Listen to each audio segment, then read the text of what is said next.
I think we do. I'm going to back up away from this camera.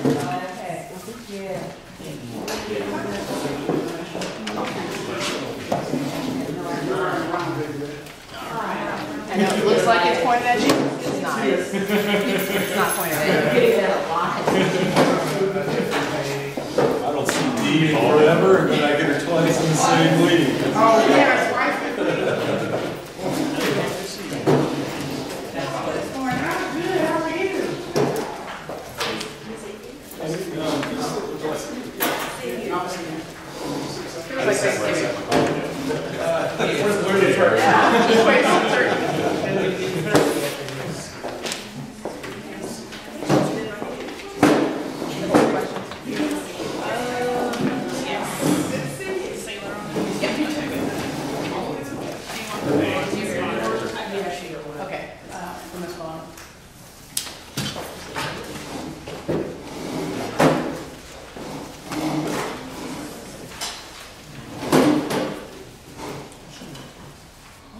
Well, thank you so much, everybody, for taking the time out for this visit. I'm glad to see as many folks could make it as they could. This is really a chance for you all to kind of take the lead, and I think some of the questions that Ujit had sent in preparation for this meeting were kind of the elevator pitch, things that you wanted to highlight that you may not feel like you had an opportunity to do in the application that you submitted.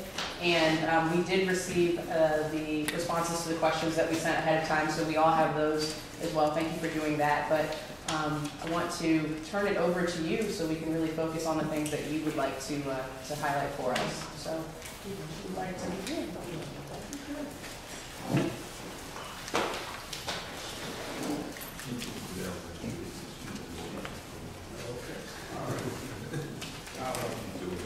First of all, good morning. Welcome everyone to the, I will say round table, which is more square than anything. Welcome to the Delcrest community. And on behalf of the Liberty East Redevelopment Incorporated Board, where we have our illustrious president here, Mr. Coonan Little, has deferred to me to make an opening statement for as where we are and how we feel about the whole place matter operation and things that are happening. Of course, we're very excited about it. The progress of it has been very positive for us as the LER board is concerned. One of the things that we see and we're excited about is the opportunity to transform not only Delcrest but the surrounding community and engaging the residents to bring out their skills and their talents and the things that they are able to put back into the community because they live here. And I think for years there's been a lot of rhetoric but not enough interest and resources put back into the community. So we're excited about where we are going as this community center, this facility in this area being a catalyst and spearheading where we are and branching out and bringing in collaborative partners and letting everyone know that they have the support and someone that possibly is a gatekeeper for them, to show them that we do care, and that's why we were moving on with it.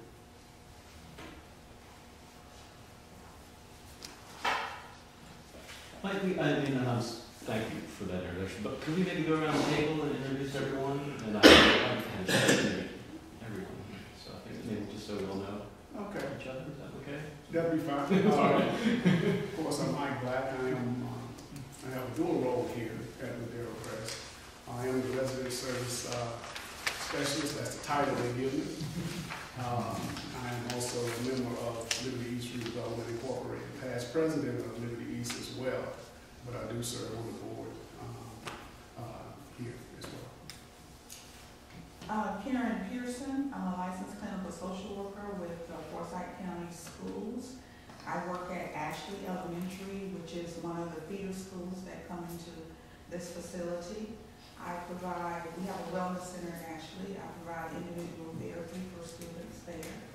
And we have a collaborative partnership with the LER Press for parenting groups. Good morning, everyone. My name is Nikita McDaniel. I am community organizer with Neighbors for Better Neighborhoods. Good morning. I'm Dee Washington, Neighbors for Better Neighborhoods as well. My name is Sucha David. I'm Mayor Corvissa with United Way. Alana James, I'm with United Way. Kenneth Holly with Neighbors for Better Neighborhoods. Richard Daniels, Vice President of Operations with the YMCA of Northwest North Carolina. Brett Marshall from United Way. Dorothy Bonner, President of the Unity Neighborhood Association.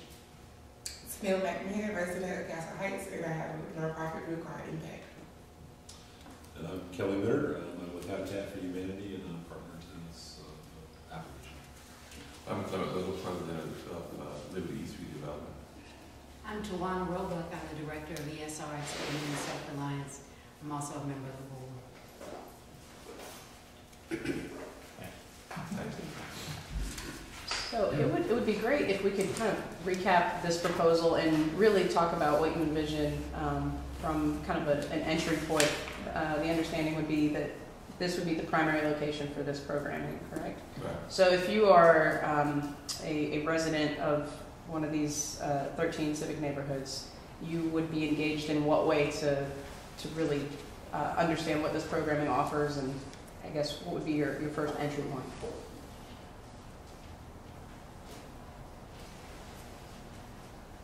First of all, recognizing the needs. I think some months ago, when the survey was done, when NBN came in, there are a lot of needs, not only in this neighborhood, but all the other 12 as well.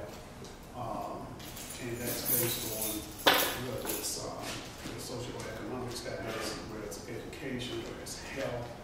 These are everyday things that people deal with. And what even transportation. So what we, as one of the neighborhoods that's been identified, we feel as though we have the capacity, being, of course, being in operations as a nonprofit organization since 1987. It was organized and incorporated. They've always had programs here at the LER Press, but it's been more of a in a vacuum type of programs that were here, because they always, the idea is good because people here actually benefited if they chose to do so. They live here at the LER Press. It was one of the amenities. So the focus and the capacity was always, let's take care of our folk here, you know, because it would also offer from an economic standpoint, it was great because when you came in to do an application, it would tell you what was offered, whether it was an after-school program, which through the YMCA, and the YMCA has always been a partner where they would bring in their staff, they would pay their staff, and the nonprofit would always we'd do a donation to help out for supplies and things like that for the kids for the after school. All the residents, Monday through Friday, of course it was free. I mean, they didn't have to pay anything for as an after school program. Even during the summer, I always ran an 8-week program during the summer where the YMCA would come up and pick them up in the bus, spend the day at the Y, do field trips. So, and then of course we had the technology program. But if looking back on it, you know, I'm thinking, I enjoyed it because this is what I did. I led this, but if other folk can benefit in other neighborhoods in this whole northeast geographical area by the expertise and the experience that we have here at the LER Press for us branching out and sharing this as a hub and in the collaboration part. We've been doing this for so long, the programmatic part. one of the missions as well for Liberty East Redevelopment is that we are a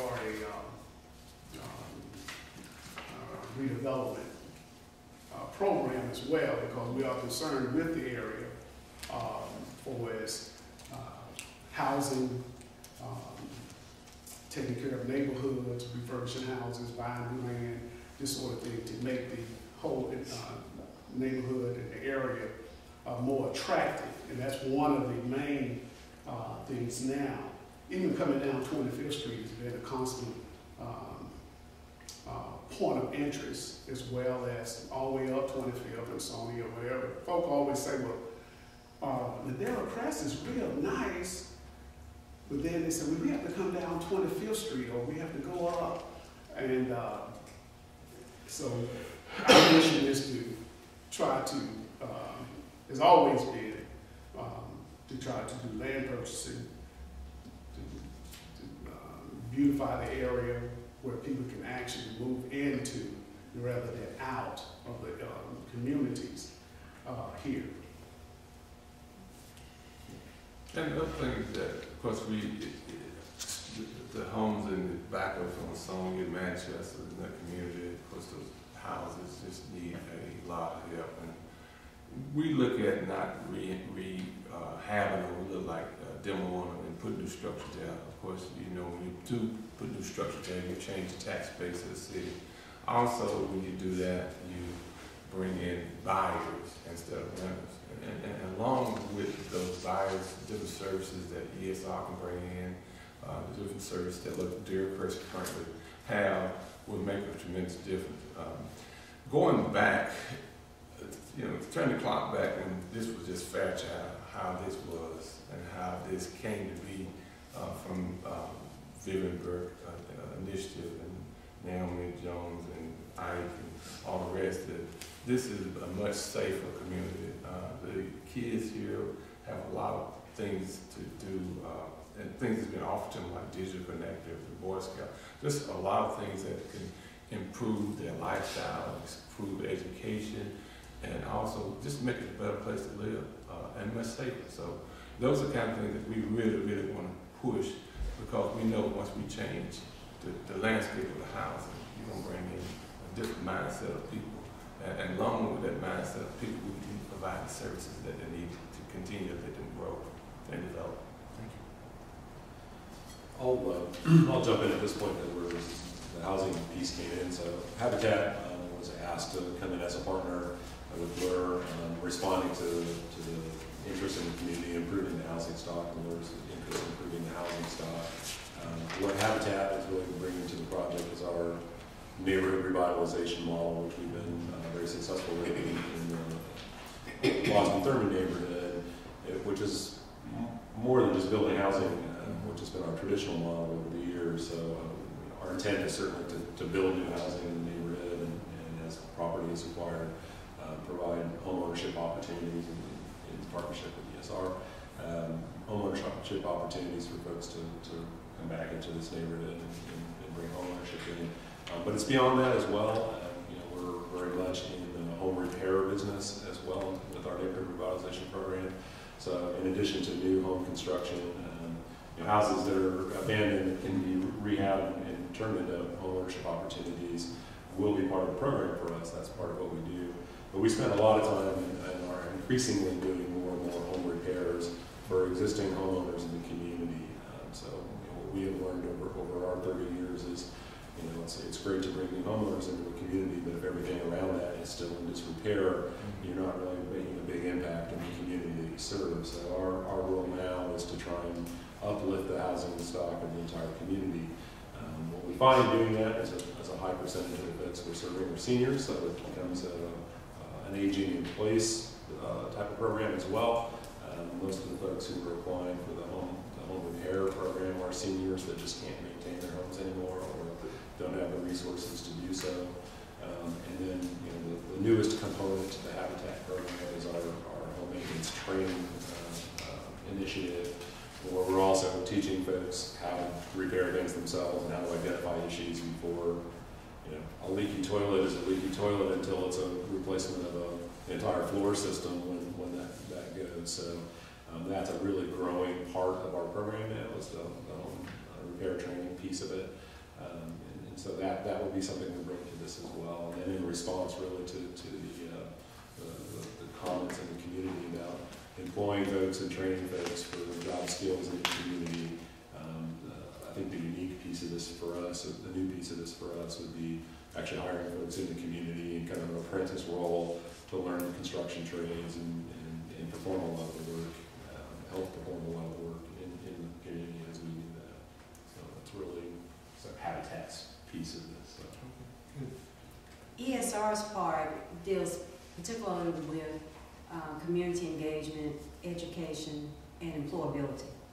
And with the community engagement piece, our intent is to work with all of the residents, the local churches that are nearby, be it Mount Sinai, some of the other churches, and really doing conversation sessions within those entities to have a greater understanding of what the community needs are. So we will be the program part of the collaborative. And I brought some examples today, if we can pass it around. This happens to be our tax brochure. Our intent with our collaboration in this project is to bring the programs to the neighborhood. We will work and operate out of the Naomi Jones Center, this center that we're seeing. And so our intent is to have those conversation sessions both within the churches as well as invite the residents to come and participate. The particular brochure that I've just given you is our tax brochure.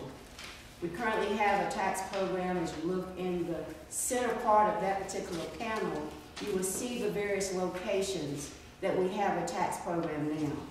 What you don't see is the Ladera Crest community. You don't see the Naomi Jones Center. You don't see the Fairchild neighborhood. So as you look at that list, we currently do not have funding to have a tax site in this neighborhood. Our intent in the application is to potentially receive funding so that we can have a tax site right here in this center. And what we do in our tax program, the tax program is open to the public. We want to serve all of the residents in the geographical area that's deemed as the place-based area. This particular location will service pretty much this portion, the 7 or 8 neighborhoods that are in this particular portion. I believe one of the questions that you had is that we also have a collaborative relationship with the Salvation Army. The Salvation Army is located on the new Walkertown Road area. So our intent is if we have the capacity to have at least 2 tax sites, we would be able to cover all of the 14 neighborhoods that you all have deemed as a part of the place-based initiative. So our intent is to have a tax site here so that we can serve the residents. We will set up hours. I will have, additionally in the proposal, we ask for a tax preparer that will be located here, and additionally we will recruit volunteers that are specific to this area so that the residents on Sonia, the residents on Machine Street can walk down or drive down to this place that's in their neighborhood. And I think that's the critical link that ESR brings to the table, is having the capacity to bring programming to the neighborhood. And I think it's really important that it's accessible for the neighbors. And so this brochure is the brochure that I have this year. My dream next year for the tax season is to include the Naomi Jones Center for the residents in this community to be able to participate in the tax program. The tax program is a great linkage because not only do you get your taxes done, we have the conversation with the person that's getting their taxes prepared by us, that if you're getting the tax credit because of your children or whatever would lead you to have a tax return of anywhere from $5,000 to $7,000. We have the conversation with you to say, pay down debt, pay up your rent, certainly have that percentage. You may want to go shopping. Let's start with the basics. Pay down debt, pay up your rent. And so that keeps you stable. So a lot of people come to us, not only that we do taxes, but also we have that critical conversation while we're doing the taxes.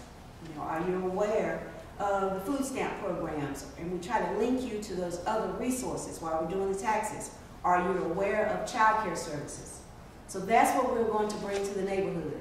Free taxes done here at the Naomi Jones Center. People can walk to us, very accessible to us, so that you can be a part of it. We will take the conversations and the informational sessions to the churches that are in the immediate area so they will be aware of us. We have this particular brochure in poster size so that there will be posters and information demonstrated or distributed throughout the neighborhood about the various services that will be available to you. So I wanted to make sure there was an understanding that this site will be for the 7 or 8 neighborhoods that are adjacent, and then we will have one hopefully over at the Salvation Army location on the new Walkertown Road that will cover the Castle Heights and those areas. And the 2 tax sites that we've deemed as a part of the collaborative will cover all of the 14 sites. So I wanted to share that with you. The other piece that we want to bring to the table that many of the guests around the table have participated in is something called Road to Empowerment. I have another brochure to share with you that we are currently doing is our Road to Empowerment series. Now this will come as a part of a survey and our conversation sessions to ask the residents what type of learning opportunities would you like to have here in the neighborhood. It does no good for us to have things that people don't want. So therein lies where the conversations are going to occur in the neighborhood churches, in the neighborhood groups, in the senior citizen groups that exist in our neighborhoods. We're going to ask them, what additional educational opportunities would you like to have that would strengthen your household? Something good for your children, your mama can come, all those people can participate. Now the brochure that I'm sharing with you now happens to be the brochure of some of the workshops that we got going now. Okay, what is the difference? These workshops that you see now are currently held at our Dominion Street location. They are not being held in the Naomi Jones Center. Our goal as a partner is to bring the programs to the neighborhood. So we will have, you see the list at the top, the trainers. I think I'm one of the trainers. I happen to teach the employability one. I think it's wonderful that our partner Habitat is talking about doing apprenticeships and potential job opportunities. I actually teach a 2-part session that talks about employability. What does it mean to work and what are the expectations? One is it kind of work on time. So we talk about the basics, the importance of work, how that helps you. But what you also see there is some budgeting sessions. We talk about money management, how to manage your money, and we will invite a bank to come in and talk about banking products. So what is the difference? Currently, we have this program that's sponsored by Wells Fargo. That money is going to run out April the 30th. So we have no more money to continue this program. So in our place-based initiative, I'm hopeful that there will be money so that I can continue this project here in the neighborhood. But these are the classes from a survey that we've done, that we're offering now at ESR. I want to do a conversation session and a survey as a part of our community engagement to find out what other sessions would you like to have here in your neighborhood. And then we will either use trainers that I have internally to the staff, or we will recruit trainers to the neighborhood to bring the program. So that's what we offer. He mentioned the IDA program, stands for Individual Development Account. We're the arm for Habitat and for other first-time homeowners programs, either through the city or the county. We do all the economic literacy training for all the participants. What does that mean? We offer a budget session, but we also offer something called the psychology of money. Now, the psychology of money is, it's a known fact that there's gender difference in terms of how we manage our monies. One of the things that we have discovered as a discovery is that there's 2 things in Forsyth County where people spend the most money on, and you'll be surprised. One of them is the fair, and the other one is Christmas. Oh, yeah. I was surprised. So, in our psychology of money, we tell people the fair comes every time, same time, and Christmas lands every time on the 25th. So let's plan. So in the psychology of money, let's think about it. We want our children to go to the fair, have a good time, because see, when they go to school, over there at Ashley, they talk about, I I went on this ride, and I went on this ride. So, in our psychology of money, we tell parents, let's plan for it. Who can we get to sponsor for the fair? Can you set aside $1 a month for the fair? Because we also talk about the importance of savings. So we have relationships with bankers where people can open up a savings account with little or no money to begin 50 cents, $1, but the important thing is to save so you can help your children go to the fair, so that you can be prepared for Christmas. And so that's what we talk about, the psychology of money.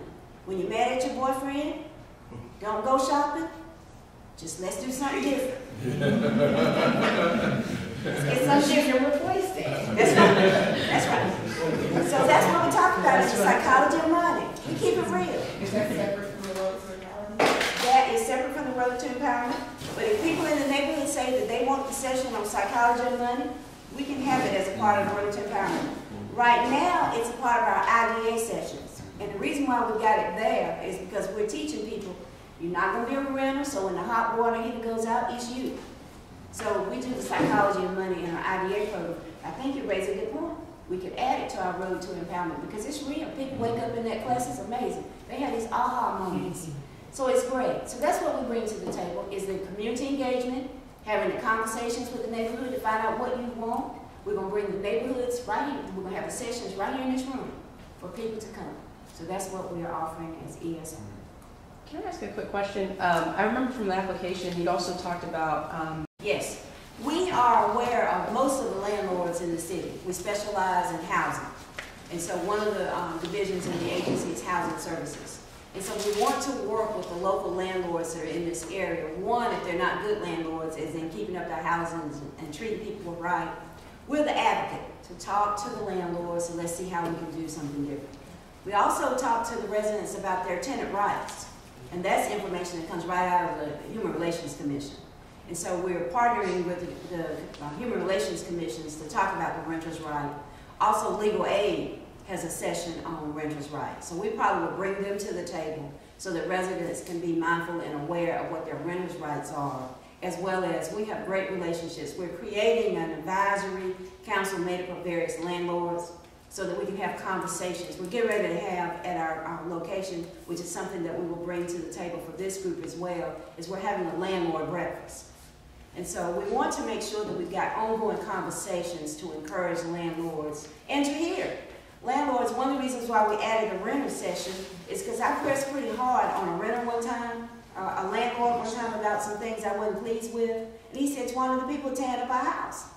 And you know, what can you do about that part of it? So I agreed to have a session. That's why we have a session called Renters, where I haven't figured out what I'm naming it, but it's to talk to renters about you can't have your children putting everything down the commode because it tears up the plumbing. And that's what he said. He said that the people are tearing up our house. What can you teach the residents? So that's why we're going to have a session for renters. Yes, ma'am. I'd like to ask a question. Before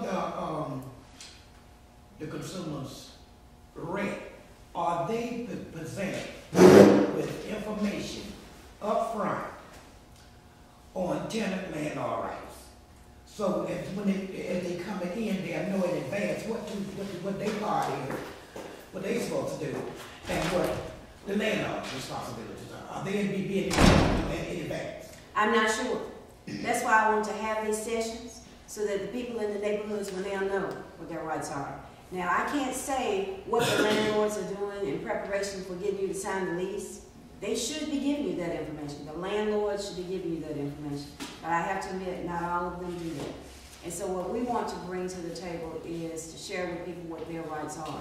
And encourage landlords to tell people what their rights are. But I have to admit, not all of them are doing it. Have you had a renters program before?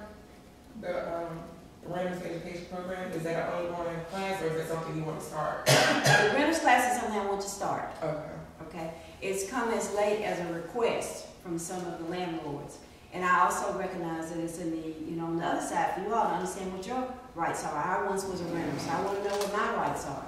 So it is a new class that I'm in. That is very important. I'm a renter currently, and even when my intentions are good, sometimes things, you don't know, you can't prevent. Have you considered any partnership with Halls? With Halls, or is it what's the same? Absolutely. Okay. Yes, we have a wonderful relationship with the homes. So you will be marketing through them, so the renters themselves can actually know that the class is available? Yes, yes. When we do our, we have a database, and so we also know who the, I don't know what they call them at the housing authority, but at the housing authority office in different locations, they're on our list, so they can try to get the information out to them. And ESR is a pretty established program here in Winston. I said I lived up the street from it for a while, the original location. And I'm just wondering, why is the services not marketed to this area? I'm a resident of Castle Heights, which is about a mile, a little less than a mile down the road. So why is it not marketed to this area? Currently, everybody in the community is open to come to our location. So when I say not necessarily marketed to this community, it is open for anyone, Castle Heights, wherever you live, could come to our Patterson Avenue location at our new place. But this time I want to make sure that we've got it in the neighborhood. Well, the reason I said marketed because I've been interested in this program for a couple of years, and I always catch it when it's around here, you know what I mean? Yeah. So, and right now it's too late for me to start. You got classes that have been available, but it'd be too late for me to start. What can you do to improve the knowledge of residents, even, all around Winston, not just the place-based neighborhood, but to let people know that this is certainly available? I think you're raising a good point. We've got, currently what we're doing is different brochures. If we could manage to get another sponsor, I'd like to have some advertisement spots on TV and radio.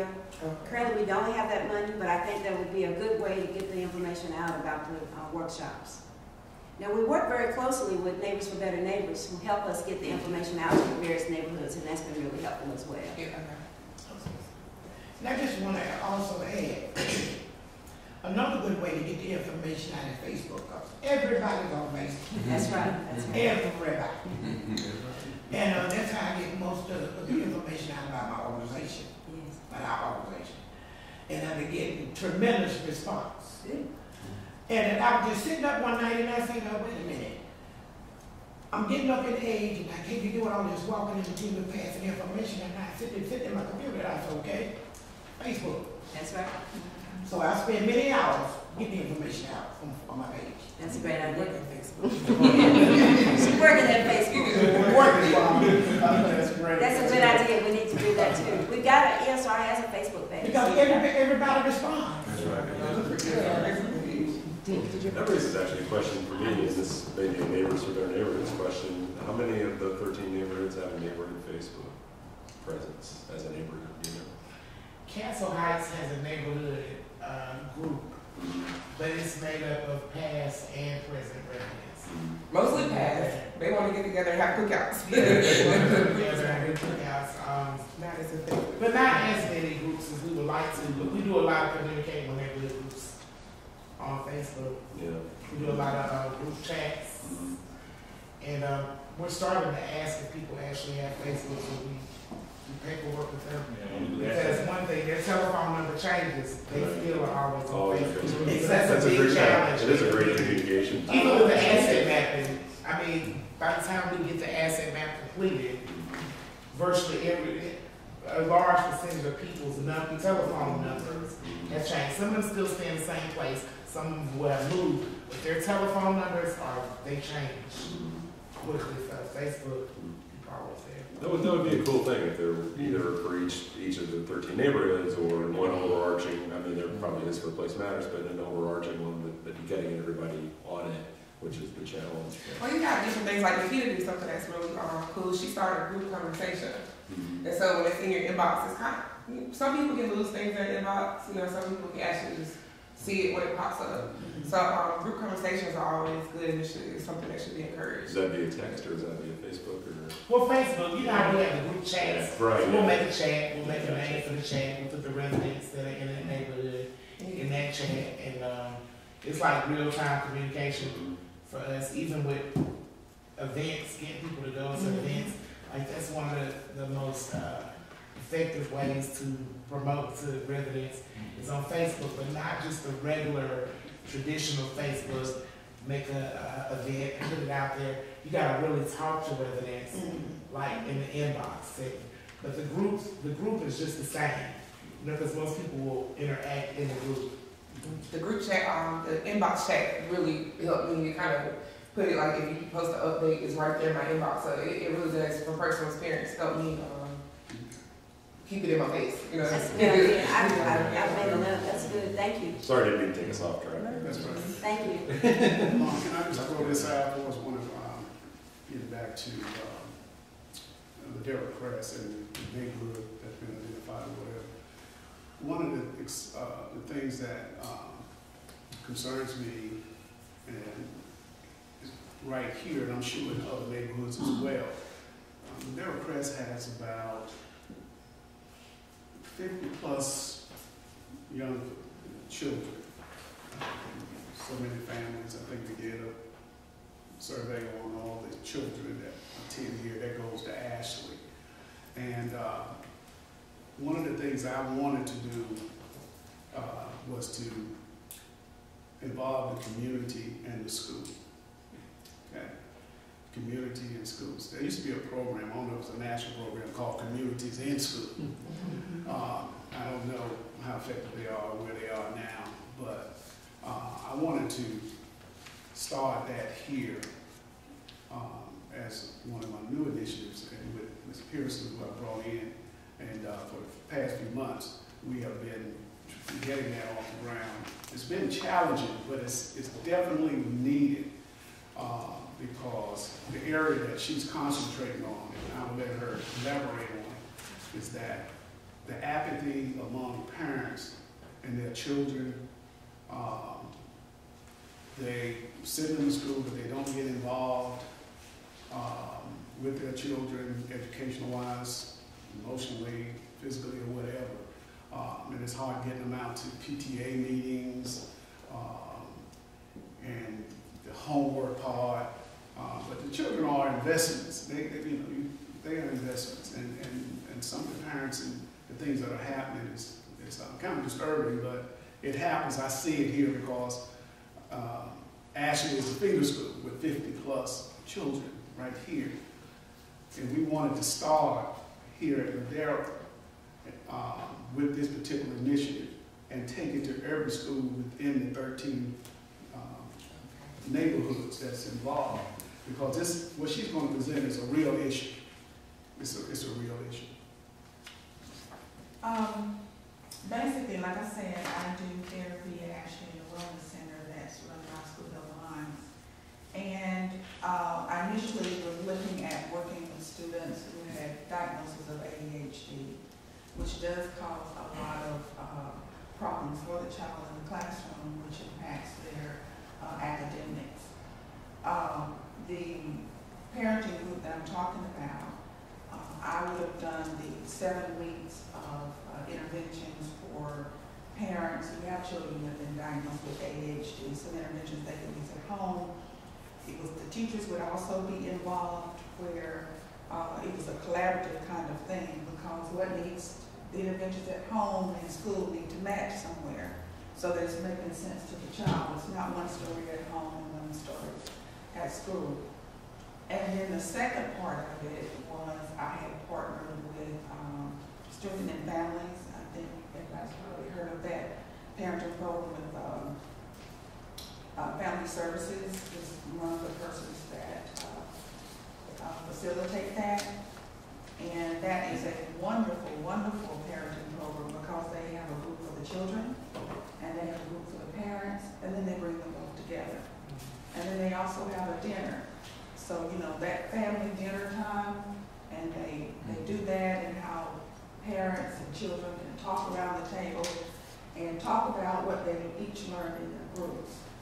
So with the initial part of interventions for ADHD, and then the second part with the strengthening families, the third part is bringing in the teachers, where the parents would meet with the teachers.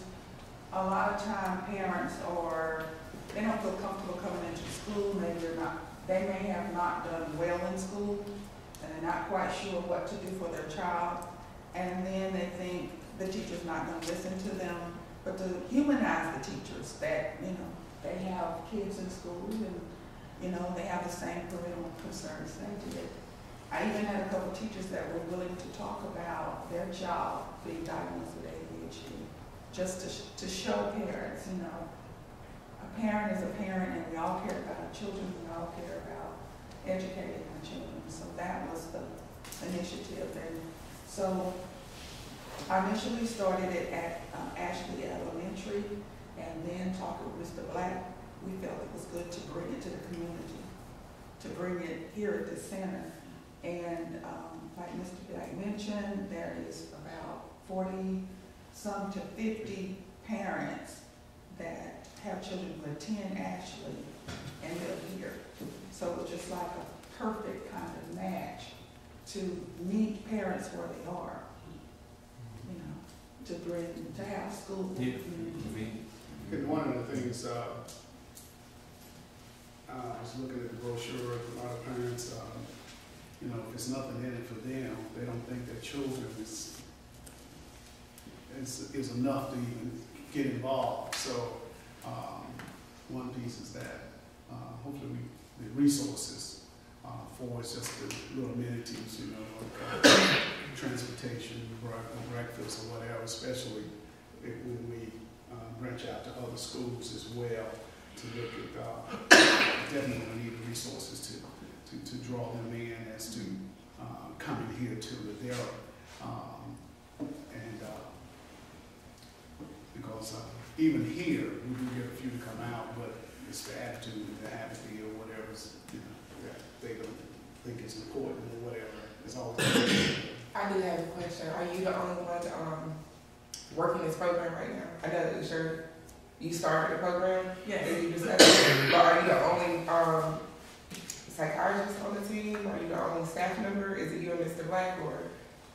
Okay, clinical social worker. Yeah, sorry. That's okay, that's okay.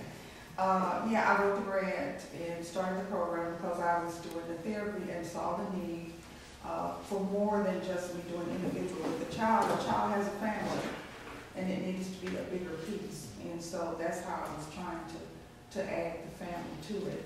I would have a co-facilitator go through. And then family services has facilitators that do their piece. What is your time frame to make sure that it's just not staying at Ashley? Like, will you start a new school every month, or would you wait to see the success of one school, then pass it to another school? Yes, I think we need to get it up and running, you know, where we can work out any pieces that need to be worked out, look at our outcomes, assess where we are, you know, what was accomplished, and then look at moving and doing some surveys. Any place we go to do some surveys to make sure that it would be a good fit. And what's the proper name for your program? Is the individual program? It's an ADHD initiative, parent initiative. It's a parent program.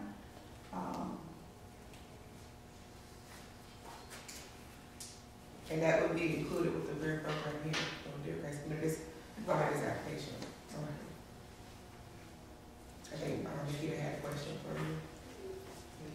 Yes, I had a question. So, part of the civic principles, well, a huge piece of this work is that we're using an asset-based community development model. And one of my experiences in working with institutions is that, so we have this needs-based model, and we know we're working with needs, but the asset-based community development model requires that we tap into the gifts, skills, talents, and interests of residents. So we always say at NBN, there are no throwaway people. There are no throwaway people, number one. And, you know, and I personally don't believe that there are parents that just don't care about their children. I don't believe that there are barriers to people communicating with their children, or having community engagement or family engagement. But I don't believe that a mother births their children and just does not care or wants to participate in that child's education. So it seems like we got some work to do around understanding where these parents are in their journey of making sure their children are educated. So my question is, I mean, we know all about these needs. Now, how do we intend to involve people in a meaningful way to be involved in this work so that we can ensure that it's sustainable work and that we believe in the people that are doing this work? Because for me, the experience has been when we have programs and services and we make them for people, people do not continue to do that. So Ms. Tawana has some good suggestions. They're going to go out, they're going to have listening conversations with parents so they know exactly what they're tailoring. Now ADHD is like a little different. So how do you use an asset-based community development approach to work with children and parents that have ADHD? Like, how does that work? Have you guys looked at that? Okay, so I'm not sure what you're asking. So how do you take an asset-based community development approach and work with young people that have ADHD and their parents? How do you tap into their gifts, skills, and talents? Are you familiar with the asset-based community development approach? Unfortunately, no. Yeah, so that approach is like this whole body of work is centered around that approach. So it's difficult sometimes for institutions, especially those that have not worked with that model in transitioning in their work. Mm-hmm. So because we're used to working, all of us are used to working from a needs-based model. Mm-hmm. But with this model, we say we know these needs exist. Mm-hmm. But the people that we're working with have gifts, skills, and talents that we have to learn how to tap into that stuff in a creative way so that we can solve our challenges. That means including them in every process that we have, from the beginning to the middle to the end. We have to emerge residents in that process, and we can't create things for them. We have to include them in the creation of programs and services. So for example, I was to say, for example, I mean, there may be folks in the community that have successfully parented kids that have ADHD that can be good examples of that or help with that program, or there may be other therapists in the community that have the skills to help with that. I mean, that's that's great. We have done surveys. Okay. And I've talked with the parents that I was specifically working with their children, brought the idea to them first. And they thought it was a good idea because they understood that it was more than just them and their child.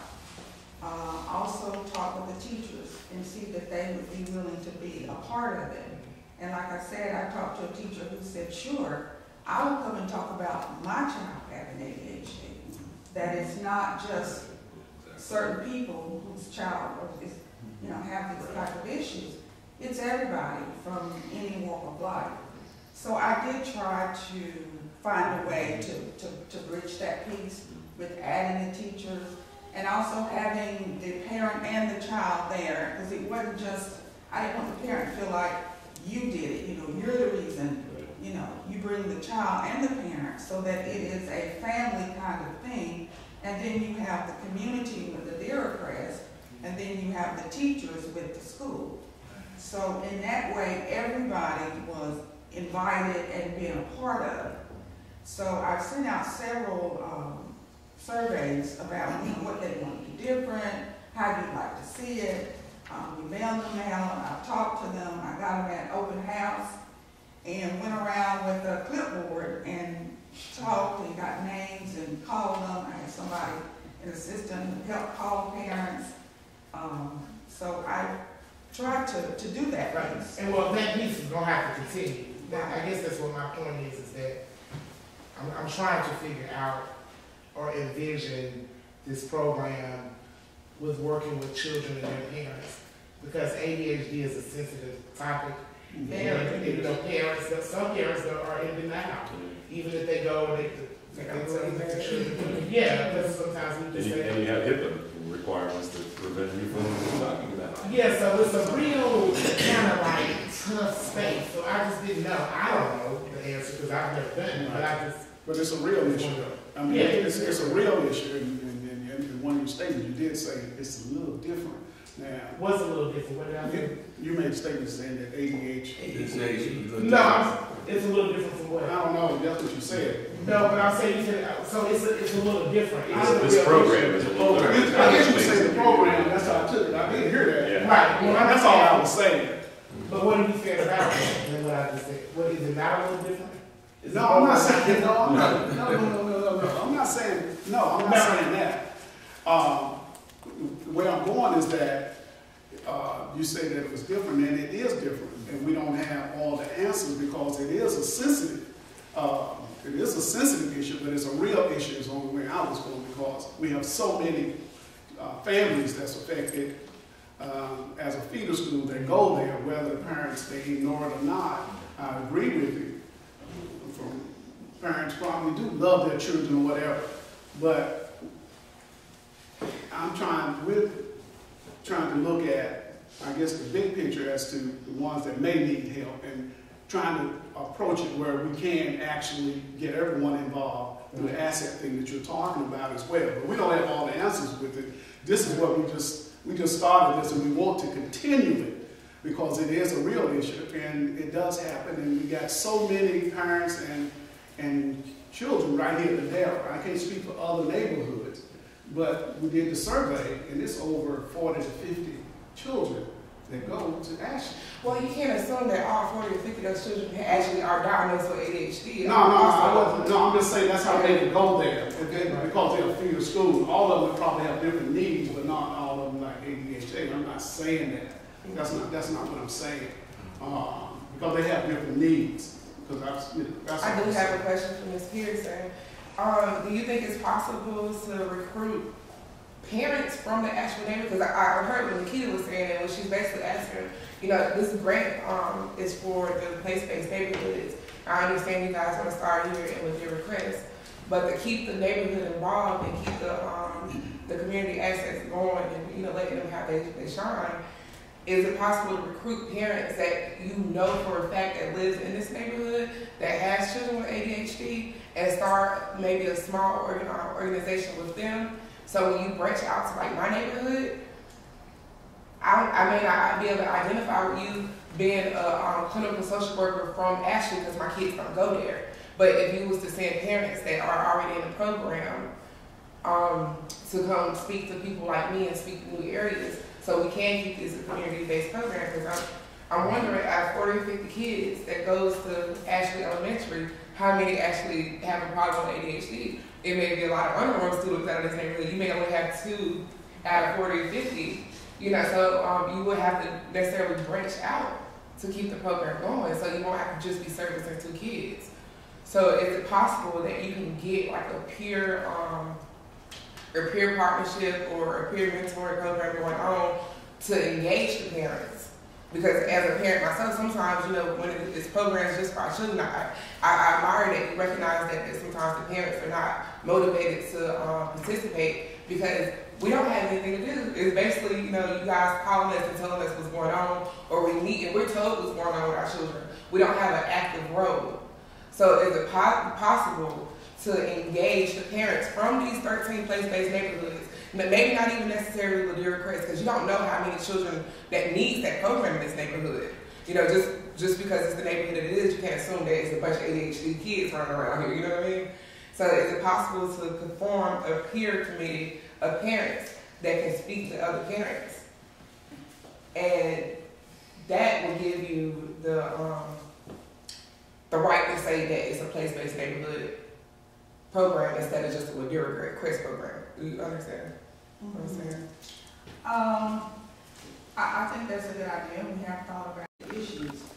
But as far as engaging the parent, my assistant who's working with me on the program, and I went door to door here at the Ladera to talk to the parents and the children about the program. In fact, most of them recognized me from the school.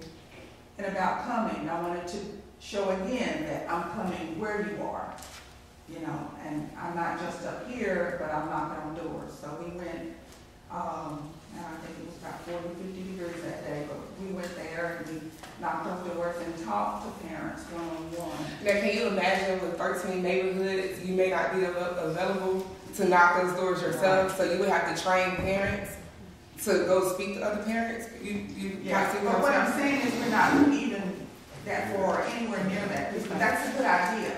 So I hear what you're saying, and it is a good idea, but right now, we're still in the building stage, doing things to see what's going to work.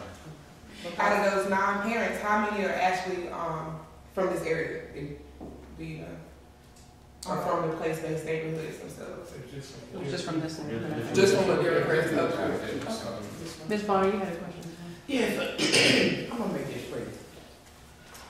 Have you considered tapping in to the gifts and the talents of the residents that live here? The reason why I ask that is because it's some of the residents that have children with gifted problems.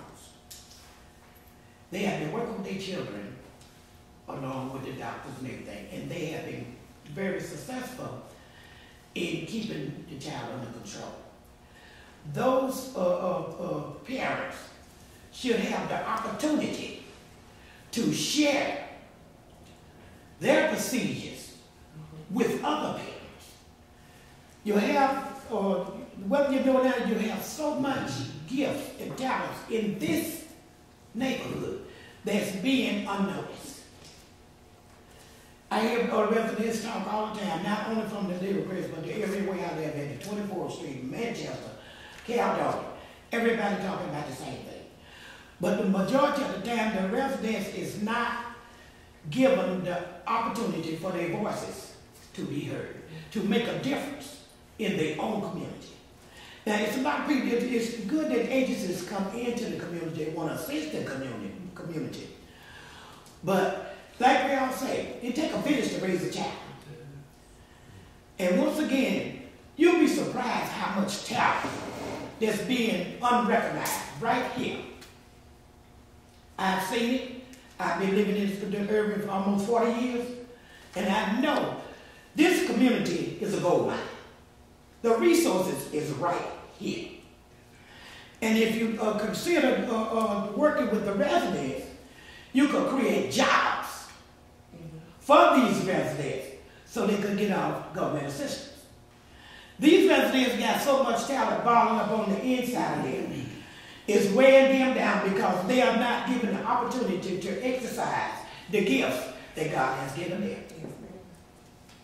They always have other people coming in telling them what to do, how to do it, when to do it, when they have the solution within themselves. They just need the opportunity to shake it loose and let it fall. I'd like to ask a question to dovetail off of that, because so relative to so first let me say this. So I look at all the folks who are at this table and the people that are part of this initiative, and I know the strengths that are sitting at the table, right? I know the strengths of ESR, roots in organizing, roots in the community, habitat, going in and trying to create these job opportunities, and learn being here. And so the conversations that are held by the residents, who you're talking with residents about what you're trying to do here in this community. And as Nikita lifted up, this is an asset-based model. And so I was over here sitting and listening kind of about the sustainability of the program, and I was really we haven't talked about that, but there's this idea that the whole reason to engage assets in a community is because money is not just free flowing forever, right? So what are we going to do? How are we going to prepare for the future? How are we engaging the assets in play in the community, which is what folks are lifting up. My question is, I'm shifting my question. I have a question about sustainability, beyond the funds, but I think because of where the energy is in the conversation right now, I do have a question around what are the built-in mechanisms to engage residents in this process? Because you all have very clear strengths to this program. The question is, where is this meeting you're having right now, where is this meeting embedded into your process all along the way? That's a question I have. And I might have overlooked that in the work, but because you're having a conversation now, it's a site visit, but we're having that conversation, right? Where is that embedded in the process? And I know that with your roots in organizing, that's part of how you operate and what you do, but I'm just asking overall for this project, where is that embedded? Where is this conversation embedded in your process as you're in your service delivery? Well, for us at ESR, before we begin any of the training initiatives, we would start with the conversation sessions. So it's our intent to have and host the conversation sessions with the existing entities. The ones that I know the most about happens to be the churches in the neighborhood, because we have a relationship within those churches. Either they give donations to ESR and a variety of things. So that's where we're going to begin. As I listen to the two residents today, I think what I want to add to my conversation and what I want to add to our survey is to get a list of the different talents, so that a part of the survey, and hopefully we can identify the talents and so forth. We bring budgeting, but you're right, there are people in the neighborhood that's been budgeting their money for years. And I'm an outsider talking about budgeting, but it would be great for me to partner with someone that lives it every day. And so a part of what we would begin prior to bringing to the training sessions is to have a dialogue to find out what talents are in the neighborhood, who can join with us in hosting the sessions to be the co-facilitators for the sessions. Yeah. So that's a part of where we would begin, and that's a part of what we do first. We do a survey or we host a conversation session. You know, we have an idea, you know, with my brochure or with my sessions, but there could be other sessions that may come up that people say, we need this, and that may not have even been something on our radar. So for you, my answer is that's the starting point for us. Okay. Is that we do a conversation and we do a survey. And as I was listening to Ms. Pearson, we could probably even add to our survey things about the children and those parents that are currently dealing with some of the behavioral concerns that a child might have, and how are you managing those kinds of things. So since this is a partnership, we could add that dialogue with understanding how are you managing your children, how are you managing your money, so that they can be a part of the training sessions and a part of the services that we're delivering. That's a great idea, because by the way, the people in this neighborhood are tired of people knocking on their doors. Right. Our organizers have been I was like, they're not acting like that in the theater press, because I know I'm in this neighborhood. So I love to go over and talk to people. So when somebody they're tired, it's because it's election season. So if we can work together to, kind of partner with the survey work together. Right. Or if, Mr. Black, if we can host some sessions here, and maybe some people can come visit here at the police surveys. Yes. We can kind of work on it. Or send the information through Ashley. Because I get stuff from my kids all the time for stuff that's not relevant to the school. Right. It's just services that's provided information. So, let me just ask this. I just want to ask a follow-up question to that, because what I'm hearing, this whole initiative, and I'm not, this whole initiative is about bridging the gap between you all and the community, right? This money is about bridging that gap. And so all of the projects and the proposals, we're looking for that bridging of the gap, right? And so knowing the resources that you all have individually in your strength of organizing, how are you leveraging that history of organizing into this project? And you're saying ways in which you could integrate and do that. So I'm asking you, and I'm going to ask you this, maybe a little fair question.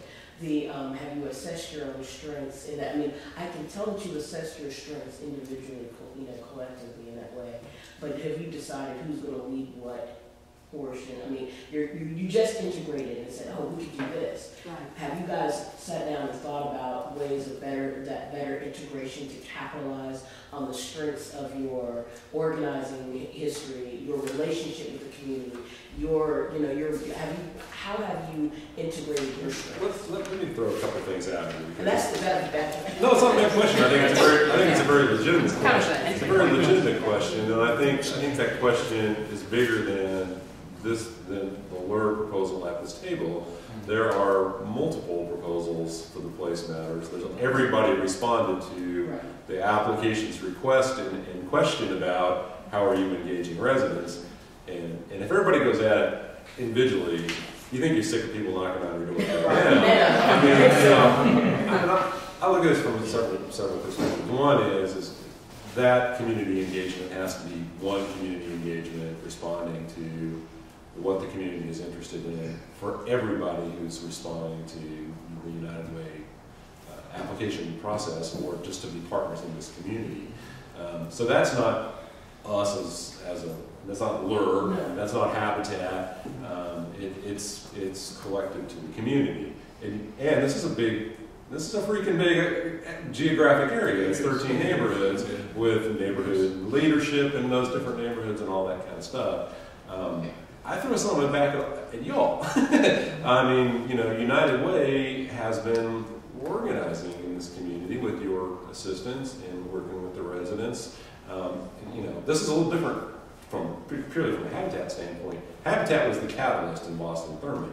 So we were the folks, you know, who were doing the community outreach and trying to bring other partners in. We were the United Way of that effort. The United Way is the United Way of this. I mean, they're the backbone of this. And you're putting organizers in the community and all that kind of stuff. From my personal perspective, United Way within DNSL is the methodology to engage the community. And we have to listen and participate in those conversations. And it's not just us. I mean, it's everybody who's responding to this. So, I mean, if people need to survey stuff, let's do one survey that addresses everybody's issues. And if we're holding community meetings, let's hold community meetings where all the partners are at the table so we can hear and respond to and understand what the talents are in the community. I don't think that rests on everybody who's responding. I mean, we're partners in that, but I don't think that rests on the responsibility of each and every agency. I mean, people are here responding to this. Well, I think part of it. Yeah. Let me add one thing. Yeah. So with the unique position that we sit in right now is that we know everybody who has submitted a proposal, and you know, come March, the end of March, the part of our responsibility is to put everybody in the same room who's receiving funding. And part of that will be to say, okay, who's doing what, and there is that gap between the planning, that is the gap between the notification of funding and actual implementation, where some of that will take place.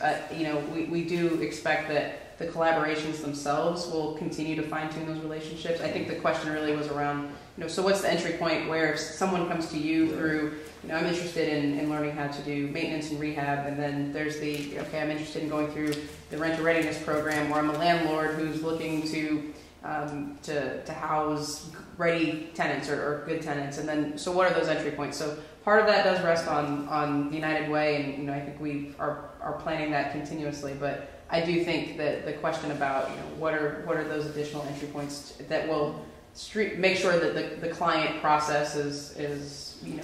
However, even though part of it does rest with the United Way, part of it. In all fairness, when this process started, everybody that's been at the table from the beginning to up to now, they recognized that one of the things that they were going to have to do was connect with residents.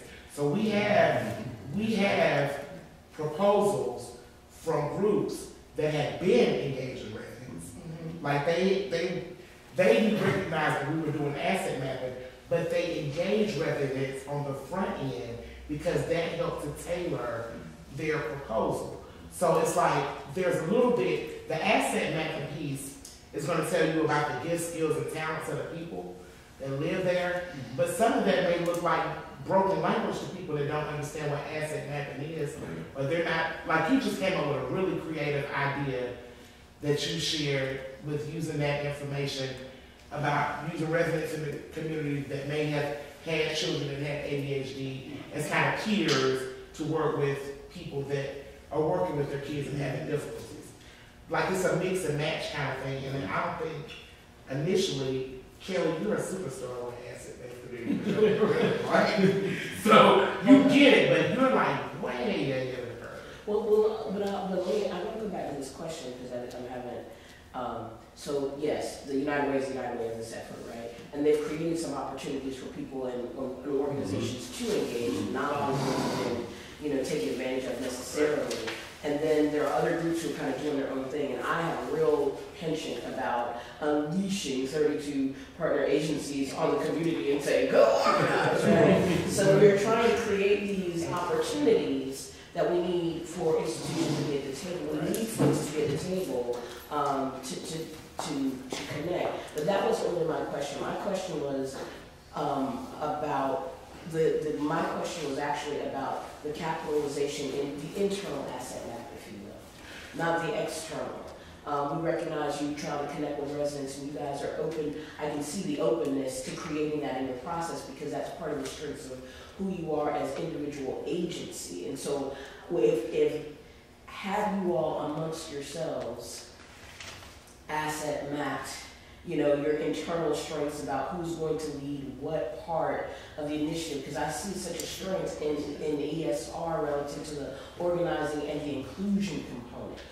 And so you all are kind of uniquely poised to take advantage of that relative to this entire, you know, if I ask the question, where in the delivery are the residents a part of the delivery chain the whole time, and where are they being, you know, when I look at this group, I'm going to be honest, I look more to ESR and Mr. Black relative to those pieces to make sure that that is engaged the entire time.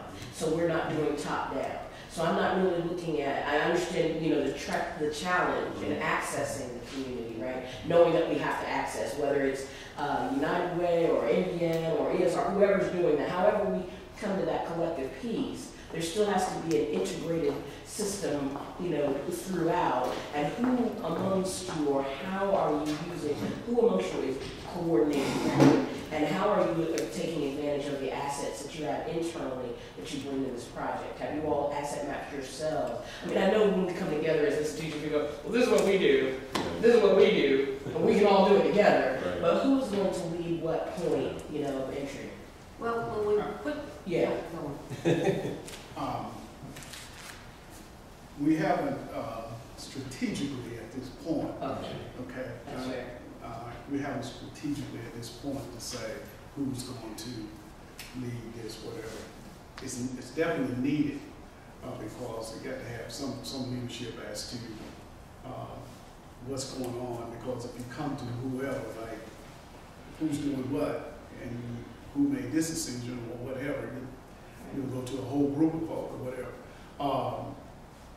I do know that I will be playing a very instrumental part for its resident engagement, identifying residents, getting residents involved. I mean, that's what I've been doing. That's just part of what I do. If it's organizing resident council, getting feedback from residents as to exactly what's your opinion, what do you want, how do you feel like this is going to work, or whatever, through a residents council, which at this point, we don't have, quote, the resident council in place now, but we do have, our tradition is to have residents council, because with the community, in this community, we have a lot of transients, well, maybe not a lot, folk will be here like 6 months, a year, so you always have to recruit the residents to serve residents council, getting new people when you lose people. So that's part of what I do here at LER. But I do know that as far as that piece is concerned, I will be definitely playing a very instrumental part in that role as well. and if I could add to that, the piece that ESR has is that we know the churches in the neighborhood. We have relationships with them. And so that will be our starting point in scheduling community conversation sessions at those churches. And using Mr. Black, who knows the residents, to come over and participate. Yes. That's right. Yes. So we also want to make sure that we build on existing entities in the community. We don't want to like come blazing in like, oh, okay, we're here to start something totally new. We are aware that there are church circles in the neighborhood that already exist. We are aware that there are senior citizen clubs that meet on a regular basis that already exist. So we want to build on those entities, but the other thing that I know about community engagement is that you have to be invited. And so the other piece that we're learning is who are the players within those entities so that we can be invited. With our own LER board, we have people that are members of the community that are a part of a number of the congregations that are local, that are a part of the people that actually live in the neighborhood. So we want to tap into the board's resources so that they can be our person that sort of introduces us in the door. So that we're just not blazing in, yo, this is Tawana Robot kind of leader. We want to use the people that are in those church groups, the people that we are aware of, that are members of those church circles and societies, and let them be the lead person and invite us to the table and invite their participants to the meeting. We want to just be the people at the meeting, but we want to use the resources that are already existing. I got a question. Well, my main concern is because this sounds like a very beautiful program for LER Crest, but LER Crest already received a lot of programs that other neighborhoods are not getting, especially in 13 place-based neighborhoods, because this is an apartment complex versus a residential, housing community. You said receive, they're created by the residents as well. I mean, The YMCA was created by the LER Crest residents? Because they saw the need that they needed some, like an after-school program, so they let management know, and it depends on the management as well, because it was expressed, is what I mean. I was just... Oh, okay. But now, my point to you is that the services that ESR is bringing, we're doing an open invitation. One of the reasons why we want to have an open conversation session is that we want to invite all the adjacent neighborhoods. So although it will be held here at the Naomi Jones, I really envision that potentially the residents that are over there near that Atkins school could participate. Residents from even where you are at Castle Heights can participate. Our intent is to have a place that's accessible in the neighborhoods. But in the conversation sessions that we want to host, they would not just be on Machine Street. I envision having a conversation session over there at Dreamland Baptist, So we're going to cast our net pretty broad. And then this will be just one of the locations that people can come to. Will NBN play any part into helping you? Like, for instance, myself, I like to, I say community organizer, but basically what I do is I just try to get residents engaged in different resources. Like, if there's an opportunity for us to have a community conversation, I would be one of the people that's advocating for that. Like, hey, you guys, let's go to this community conversation. But how would you find me? I would probably have to use NBN. So with NBN, is NBN already signed up to help find these community leaders? So that's the whole asset management. That's the asset management. And I think to add on to what you were saying about other people coming in, Mr. Black has always done a good job of, whenever there's programming here, it's open to residents that live in LER Crest. But I have seen residents that don't live here come in and provide get services as well and participate in programs. He just always tries to make sure it's a good balance between outside community and the community in LER Crest. It was a program that the children from my neighborhood was walking to LER Crest for. I can't remember exactly what it was. So I've heard of different programs in LER Crest being available to certain neighborhoods. But my biggest concern is how will we know? It's a lot of money that's being put on the table for these organizations, and how are you planning to use the budget if if we're not completely aware of what's available for us? And I hear you saying churches, and that's a good idea, but it's a population of people that don't go to church. Right. And so the Carl Russell Center is another location that we plan to distribute information.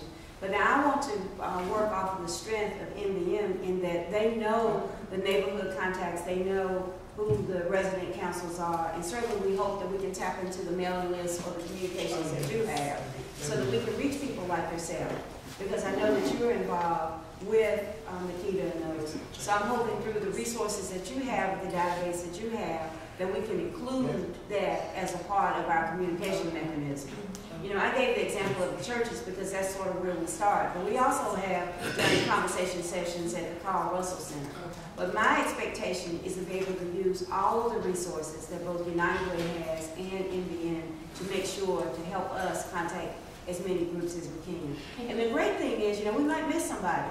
So now I know from our history of our programs is word of mouth. Yeah. So I'm hoping that once I start talking about we got free taxes, girl, please. Yeah. We had 900 people that learned the day we opened about our tax program. So I'm hoping that you go help me. I'm hoping that you'll help me get the word out. And I will. I'm really excited about our work ESR is doing.